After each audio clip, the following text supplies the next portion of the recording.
आपका बहुत बहुत आभार कि सारे श्रोताओं के साथ एक ऐसे विषय पर हम चर्चा कर रहे हैं जो संपूर्ण भारत का ये परिदृश्य बदल सकता है। एक हल्का सा प्रारंभ में गौरव बोध की दृष्टि से मैं ये कह दूं कि जैसे वर्ल्ड में पैरेलल प्रोसेसिंग का किसी ने नहीं सोचा था, और कंप्यूटिंग में पैरेलल प्रोसेसर्स जो है बनाना हमने पहली बार शुरू किया था विजय भाटकर जी, और तो कहीं कहीं है लेकिन एक अनुकूलता नहीं रही।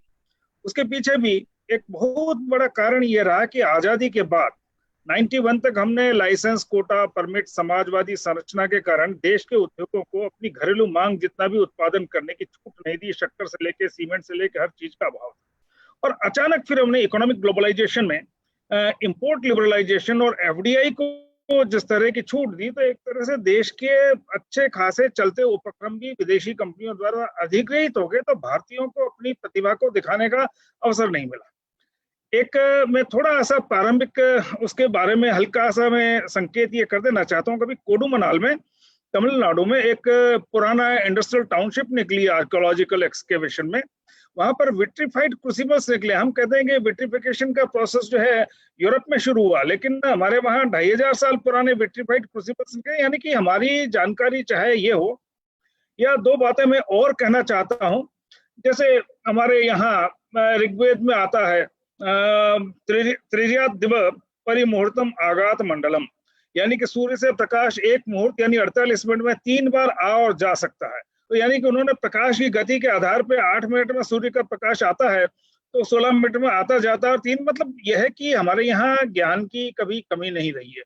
और यहाँ तक कि मैं आपको कहूँ, एक और संकेत मैं कर देना चाहता हूँ कि आज हम पेसमेकर लगाते हैं, हृदय में किसी की गति कम हो जाती है, पेसमेकर लिथियम का बैटरी है, सिल्वर आयन बैटरी है, और उसे एक हार्ट के एंटीरियर पोर्शन में जो विद्युत की आपूर्ति हम इस प्रकार से देते हैं कि हार्ट बीट किसी की 40 आ गई है तो 70 आ जाती है। हमारे यहाँ यजुर्वेद में एक मंत्र है, अग्निघुम हृदय नाशनी घुम हृदय पशुपति कृष्ण, जिसका अर्थ है कि हृदय के अग्रभाग में विद्युत को धारण करो। यानी कि हमने यहाँ तक कि जैसे पुरुष सूक्त में आता है त्रिपादूर्ध्व, मतलब जो है पूरा श्लोक नहीं अभी रिपीट करूंगा, लेकिन कि भाई ये पूरा ब्रह्मांड में दृश्य जगत है, वह एक पाद में है, 1/4 में है, और 3/4 अदृश्य अंतरिक्ष में विद्यमान है। आज हम कहते हैं कि पूरे कॉस्मोस में जो ट्रिलियंस ऑफ गैलेक्सीज और जो सब कुछ है, वो सब जो दृश्य जगत है वो 1/4 है, और हम कहते हैं 3/4 is dark energy in the Cosmos.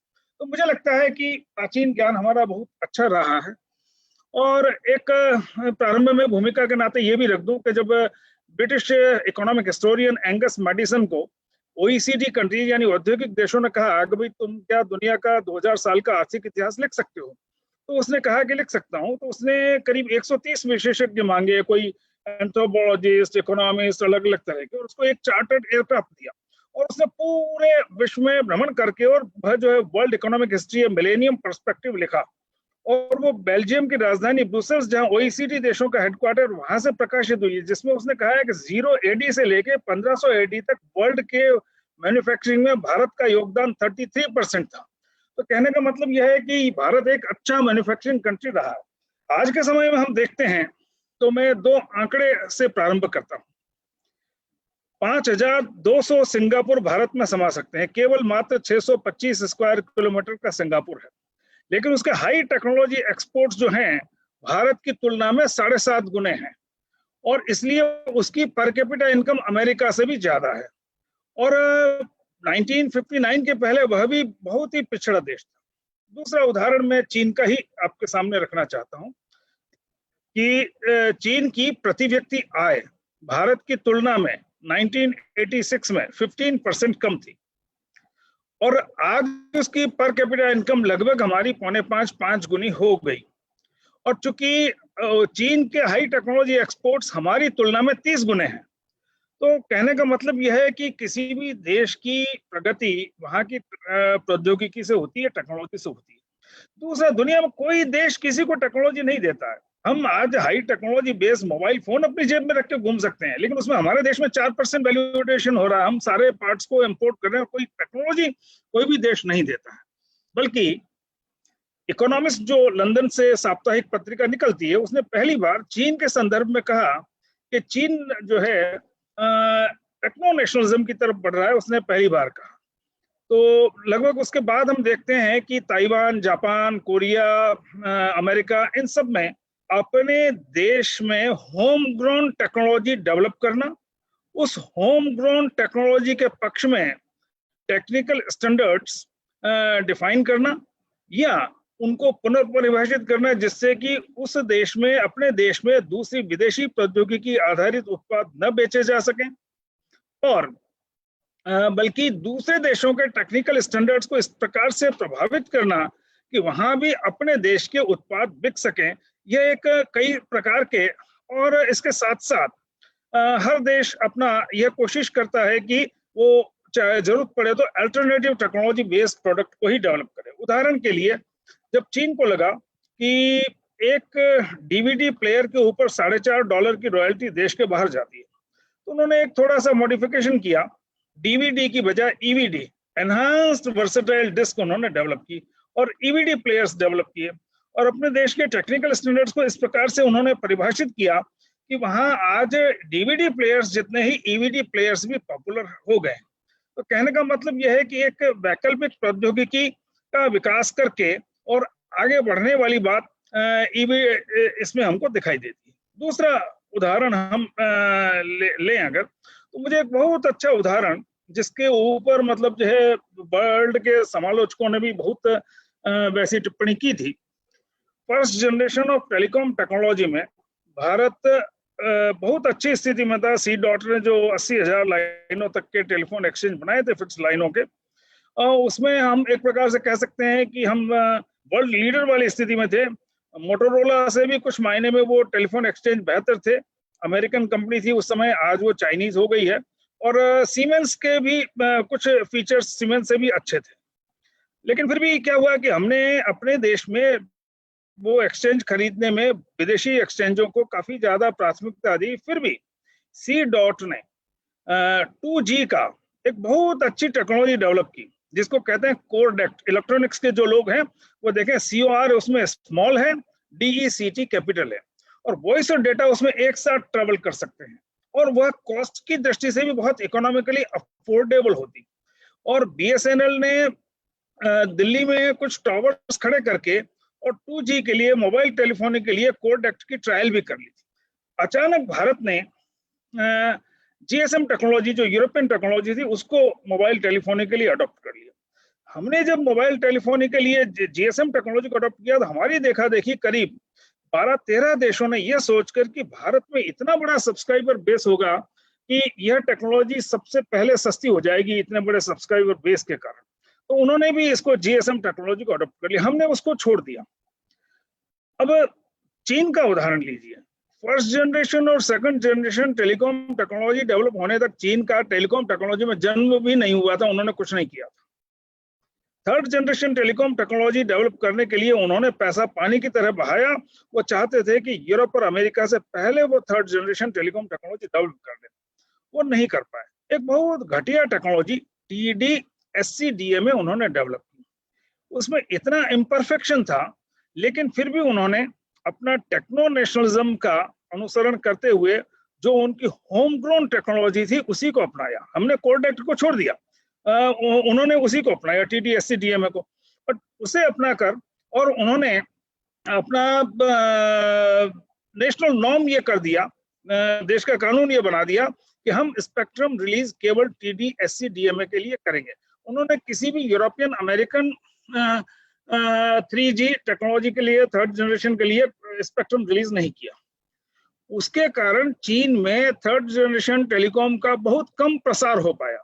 लेकिन वह जो पैसा आया उससे उन्होंने फोर्थ जनरेशन टेलीकॉम टेक्नोलॉजी दुनिया में सबसे पहले डेवलप कर ली, TD-LTE, और उससे आज की तारीख में TD-LTE पे दुनिया के 55% या 60% तक नेटवर्क काम करते हैं। हमारे यहाँ भी रिलायंस, क्वालकॉम सभी LTE पे काम करते हैं। तो अब उसी पैसे से उन्होंने फिफ्थ जनरेशन टेलीकॉम टेक्नोलॉजी भी दुनिया में सबसे पहले डेवलप कर ली। तो इसके ऊपर वर्ल्ड के समालोचकों ने टिप्पणी की कि China, while pursuing the policy of techno nationalism, has attained the goal of techno globalism, यानी कि वैश्विक तकनीकी नेतृत्व की तरफ वह आगे बढ़ा। तो कहने का तात्पर्य यह है कि अगर हम अपने यहाँ डोमेस्टिक टेक्नोलॉजी की दृष्टि से जब तक होम ग्रोन टेक्नोलॉजी आगे बढ़ाने के लिए ही सोचेंगे, तो आवश्यकता आज के समय में इस बात की है कि हम हर फील्ड में ऐसे और भी बहुत सारे उदाहरण हम समय बचेगा तो लेंगे। अब उदाहरण के लिए लीजिए दूसरा, आज हम प्रोटोकॉल्स डेवलप कर सकते हैं। यहाँ कई विद्यार्थी बैठे होंगे कंप्यूटर साइंस की और आईटी के, और अब चाइना को लगा कि उसको अपना होम ग्रोन टेक्नोलॉजी के आधार पर विदेशी वायरलेस टेलीकॉम प्रोडक्ट्स को अपने देश में रेस्ट्रिक्ट करने की जरूरत है। तो उसने देखा कि सारे जो वायरलेस टेलीकॉम प्रोडक्ट्स हैं इंक्लूडिंग मोबाइल फोन, वो इंटेल की सेंट्रिनो स्क्रिप्चर पे काम करते हैं, वो एन्क्रिप्शन लैंग्वेज। उन्होंने एक अल्टरनेटिव एन्क्रिप्शन लैंग्वेज केवल इस पर्पज से डेवलप की है कि ताकि वो जो है इंटेल की चिप की बजाय, इंटेल की सेंट्रिनो स्क्रिप्चर की बजाय वो अपनी एन्क्रिप्शन लैंग्वेज काम ले। उन्होंने वापी व्लान ऑथेंटिकेशन प्राइवेट इनिशिएटिव के नाम से एक अल्टरनेटिव एन्क्रिप्शन लैंग्वेज डेवलप की। एक बार तो 2004 में उन्होंने एक सर्कुलर भी इशू कर दिया कि चाइना में वही वायरलेस टेलीकॉम प्रोडक्ट्स हम अलाउ करेंगे जो वापी एनक्रिप्टेड होंगे। लेकिन फिर क्या हुआ था कि इंटेल ने और कुछ दूसरी कंपनियों ने उनको कुछ दूसरे प्रोडक्ट्स देने में एकदम फिर बैन लगा दिया, तो फिर उन्होंने उस बैन को रिलैक्स किया। तो इसलिए, लेकिन अब मूल बात यह है कि यह जो वापी अभी वो भी डेवलप करने में लग रहे हैं, अभी वो वाईफाई फ्रेंडली उतना नहीं है, लेकिन जिस दिन हो जाएगा तो शायद हो सकता है कि उनकी निर्भरता यूरो अमेरिकन कंपनियों पे कम हो जाए। और खास करके उन्होंने अपना पूरा संपूर्ण मतलब जो है अल्टरनेटिव सिस्टम डेवलप करने की कोशिश की। जैसे आज हम कहते हैं कि जो ज्योग्राफिकल पोजिशनिंग सिस्टम है जीपीएस, तो पूरा जीपीएस से ज्यादा इफेक्टिव सिद्ध होगा। अभी इन दिनों अगर आप नेट पर सर्च करेंगे तो लोग कहते हैं कि जो बेडू है, BEIDOU, बेडू, ये जो हम सप्तऋषि मंडल है तारा का, उसका चाइनीज नाम है। तो उन्होंने चूंकि पहले नेविगेशन में वो जो है ध्रुव तारे और सप्तऋषि मंडल और इससे वो लेते थे, तो इसलिए उन्होंने इस नाम को लेके और अपना खुद का ज्योग्राफिकल पोजीशनिंग सिस्टम डेवलप किया है, और जो ताकि यह है कि उनको अमेरिकन जीपीएस में निर्भर नहीं करना पड़े। इसी प्रकार से सर्च इंजन में उन्होंने गूगल की बजाय अपना खुद का दूसरा डेवलप किया, बायडू। वहां है स्पेलिंग BAIDU, बायडू, और यहाँ है बेडू।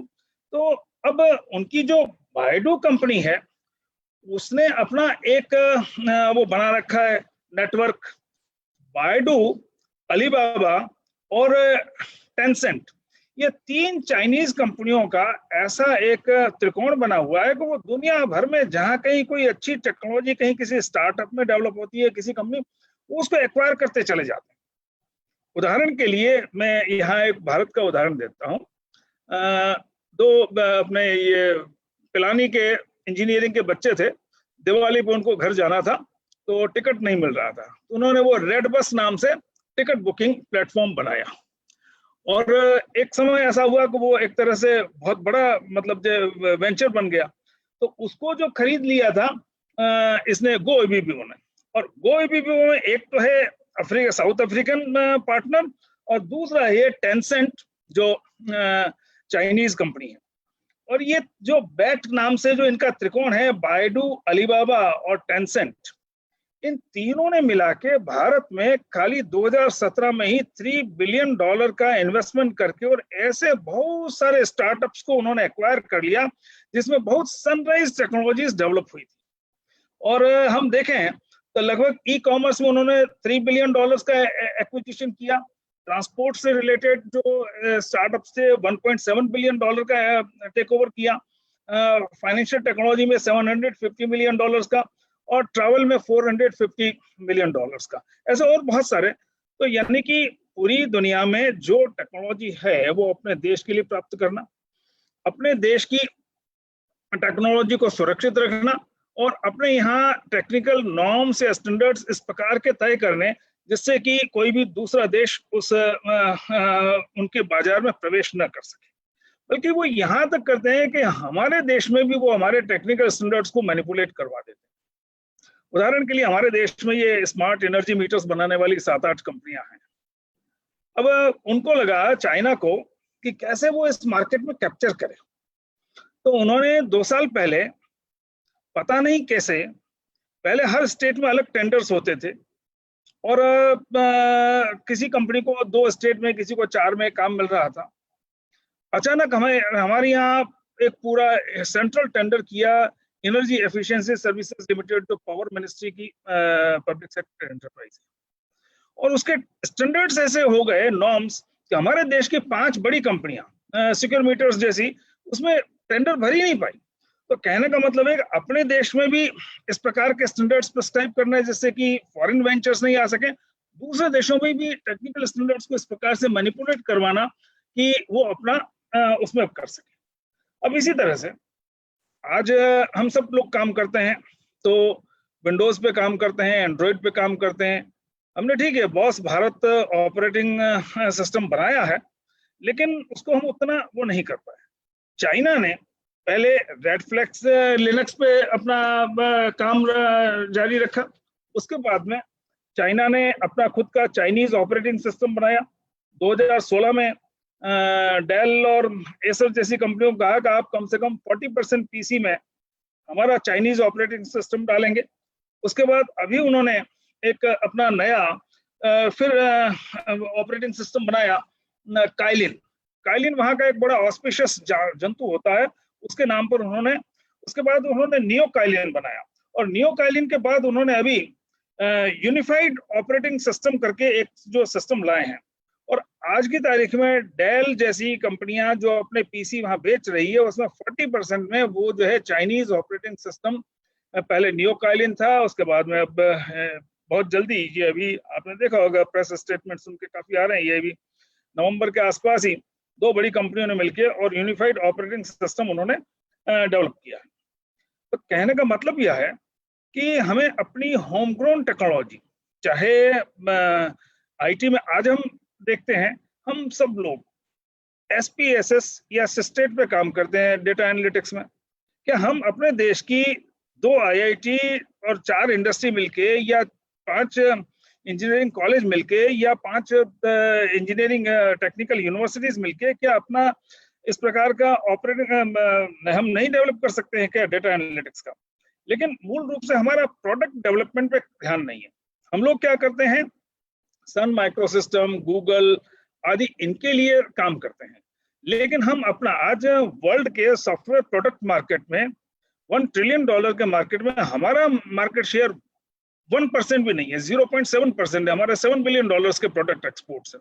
तो जब तक हम सॉफ्टवेयर प्रोडक्ट्स अपने नहीं बनाएंगे, और सॉफ्टवेयर प्रोडक्ट्स आज चाहे ERP में देखिए 50 से 60% काम इंडियंस कर रहे हैं, लेकिन वो कर रहे हैं किसके लिए?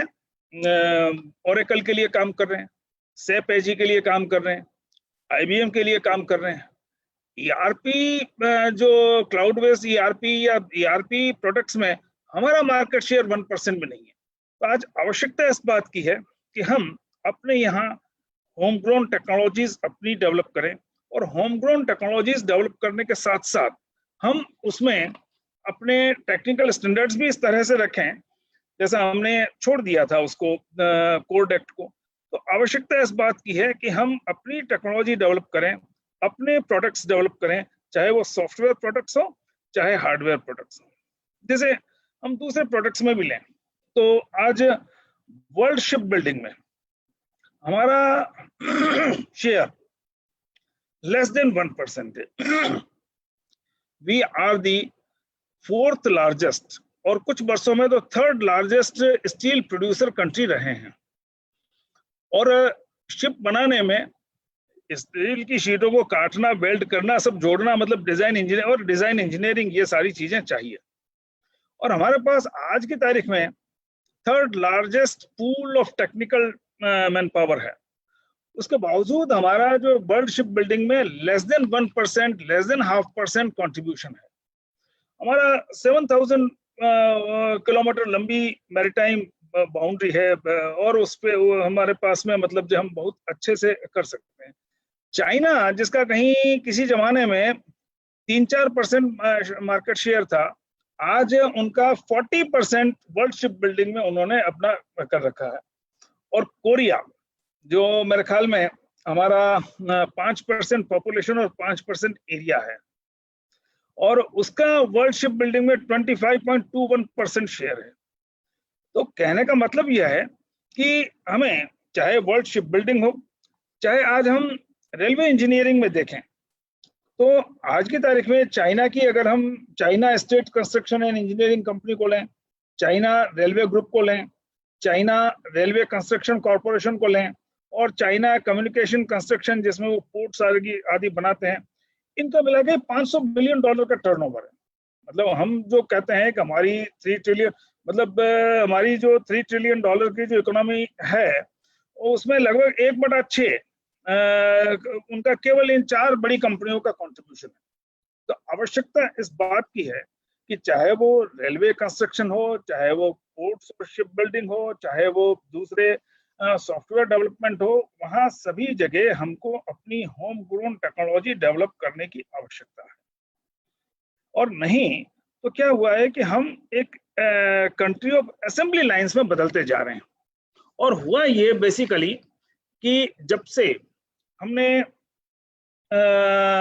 ये जो इकोनॉमिक ग्लोबलाइजेशन में एफडीआई को अलाउ किया, बहुत प्रमोट किया, तो हुआ ये कि हमारे देश की ज्यादातर मैन्युफैक्चरिंग यूनिट्स को बड़ी मल्टीनेशनल कंपनियों ने टेक ओवर करने के बाद जो उनकी टेक्नोलॉजी इंटेंसिव एक्टिविटीज थी, वो सारी की सारी वो बाहर ले गए।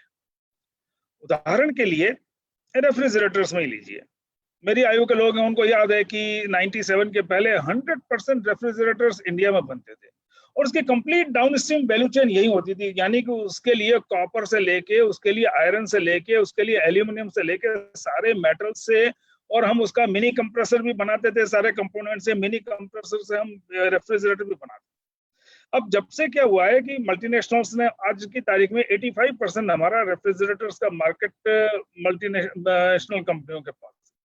अब उन्होंने क्या किया कि अपना मिनी कंप्रेसर, जैसे सबसे पहले कैल्विनेटर ऑफ इंडिया लिमिटेड सबसे मतलब जो है हमारे देश में बड़ी कंपनी थी जो सबसे ज्यादा रेफ्रिजरेटर बना रही, वर्लपूल आई और उसने उसको कैल्विनेटर ऑफ इंडिया लिमिटेड को खरीद लिया, और फिर उसने अपना मिनी कंप्रेसर यहाँ बनाना बंद कर दिया, और मिनी कंप्रेसर उसने अमेरिका से लाना शुरू कर दिया।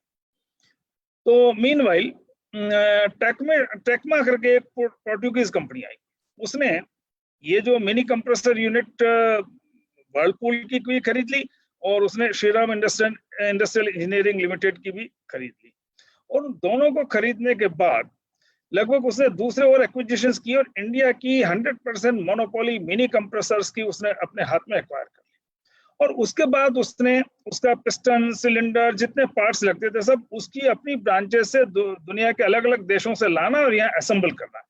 यानी कि जो पहले रेफ्रिजरेटर पूरा बनता था, उसकी डाउन स्ट्रीम वैल्यू चेन में सारे टेक्नोलॉजी इंटेंसिव एक्टिविटीज हमारे यहाँ होती थी, उसकी बजाय मिनी कंप्रेसर बाहर से आने लगा। मिनी कंप्रेसर जो यहाँ बनते थे उसमें भी उन्होंने बाहर से, तो एक तरह से हम असेंबली लाइन के कंट्री में बदलते जा रहे हैं। तो ऐसे में क्या हो गया है कि आज की तारीख में हमारे देश में मैन्युफैक्चरिंग में सारी मल्टीनेशनल कंपनियां या डोमेस्टिक कंपनियां अपनी टेक्नोलॉजी बाहर से लाती है, टर्न की बेसिस पे पूरा अपना मतलब जो है प्लांट बाहर से लाती है। आज जैसे हम पासबुक प्रिंटर्स भी बनाते हैं, आज हम जैसे एटीएम भी बनाते हैं, लेकिन हम केवल असेंबल करते हैं। इरिक्सन या दूसरी टेक्नोलॉजी इंटेंसिव जो एक्टिविटी करने वाली दुनिया में बाहर, हमारे देश के बाहर जो है, हम उनको लाके उनके कंपोनेंट्स लाके असेंबल करते हैं।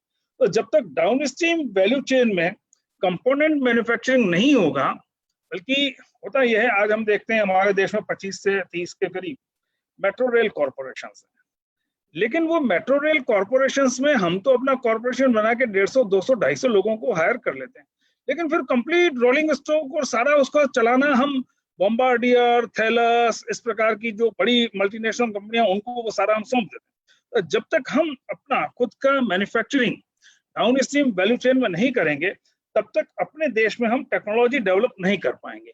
और हमको टेक्नोलॉजी अगर डेवलप करनी है तो निश्चित रूप से हमको कहीं ना कहीं अपने देश में 3 काम करने होंगे। एक तो जो सनराइज सेक्टर की टेक्नोलॉजीज हैं उनमें हमको एंटर करना पड़ेगा, नहीं तो आने वाले समय में मुझे एक जो डर लगता है, जैसे उदाहरण के लिए अगर हम आज हमने तय जैसे हमने कहा हम 100 गीगावाट का सोलर पावर इंस्टॉल करेंगे, तो हमारे देश में 49 ओरिजिनल इक्विपमेंट मैन्युफैक्चरर्स थे।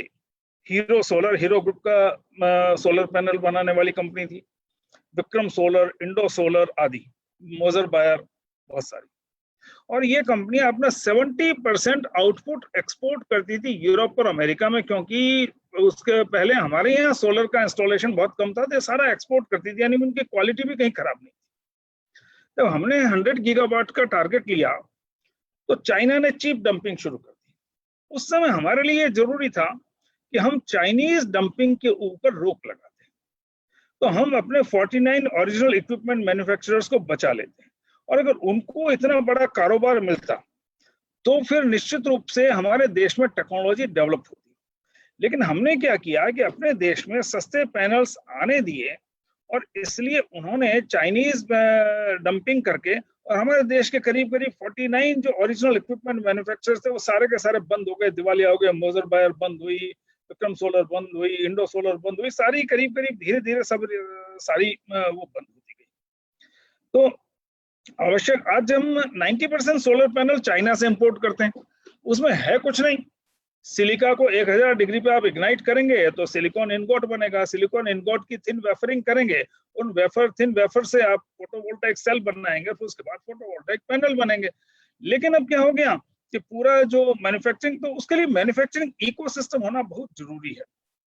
अब जैसे मुझे एक बहुत बड़ा डर अभी ये लगता है कि हमारे देश में, हमने कहा है कि 2030 में हम अपने देश में सारे पेट्रोल डीजल से चलने वाली कारें वगैरह सारे व्हीकल्स बैन कर देंगे, पर्यावरण को बचा। ठीक है, अच्छा निर्णय है, लेकिन उसके लिए अपने देश में पहले हम मैन्युफैक्चरिंग इकोसिस्टम इलेक्ट्रिक व्हीकल्स के लिए तो डेवलप करें। अब कोयम्बटूर से लेके और गुड़गांव तक हजारों हजार कंपनियां ऑटो स्पेयर पार्ट बनाती हैं।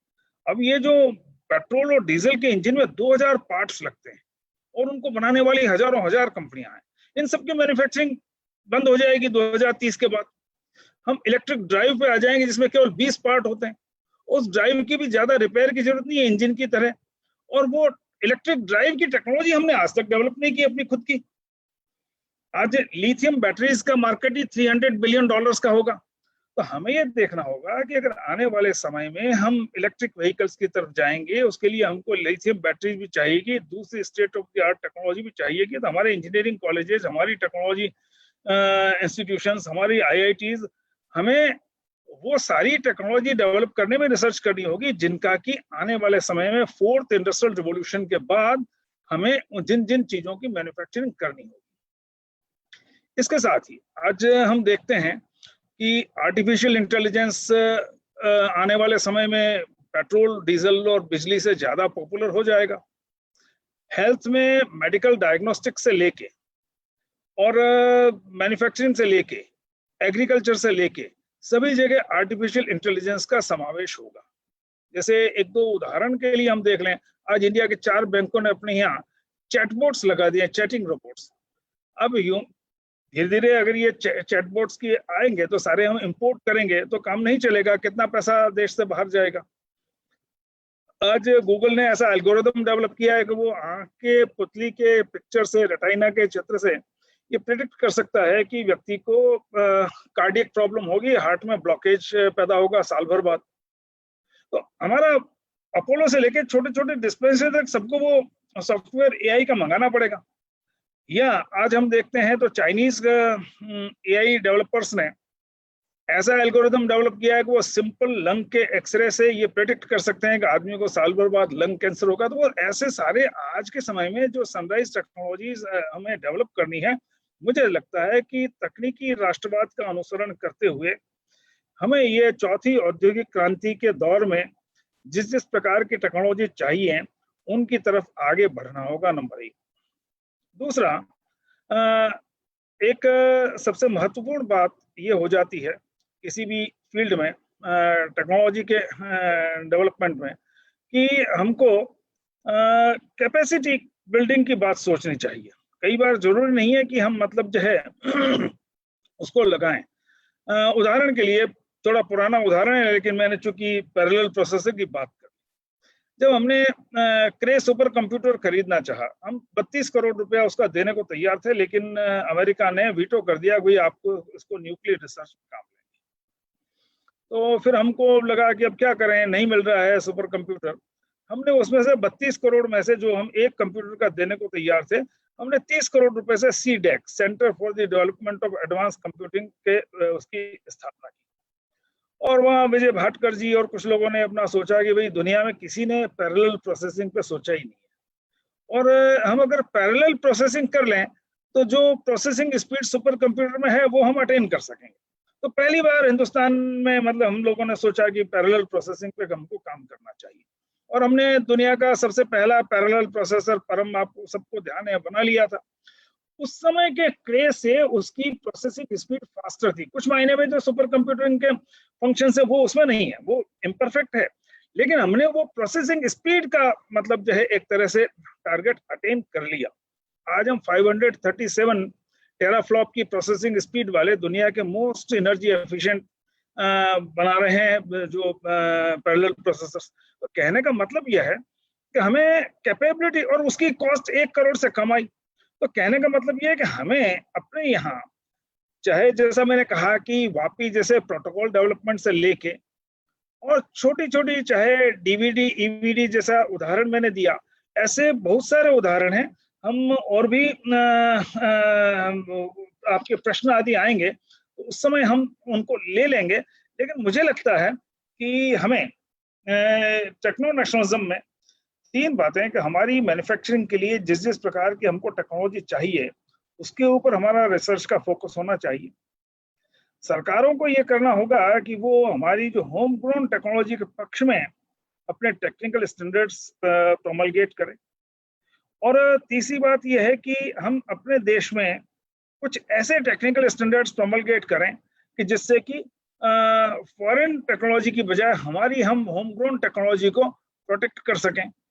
और उसके साथ ही साथ एक बात जो सबसे महत्वपूर्ण हो जाती है कि अगर कहीं टेक्नोलॉजी बियरिंग इंडस्ट्रीज हैं तो उनको भी हमको एक्वायर करने की सोचनी चाहिए।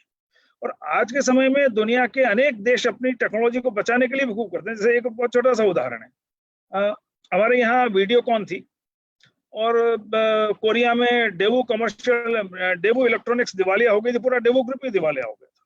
तो जब उसके बैंकर्स ने उसको एक्वायर नीलाम कर रहे थे, तो जब वीडियोकॉन ने उसकी सबसे ऊंची बोली लगाई तो उनके बैंकर्स ने उसको छोड़ने से मना कर दिया नीलामी में।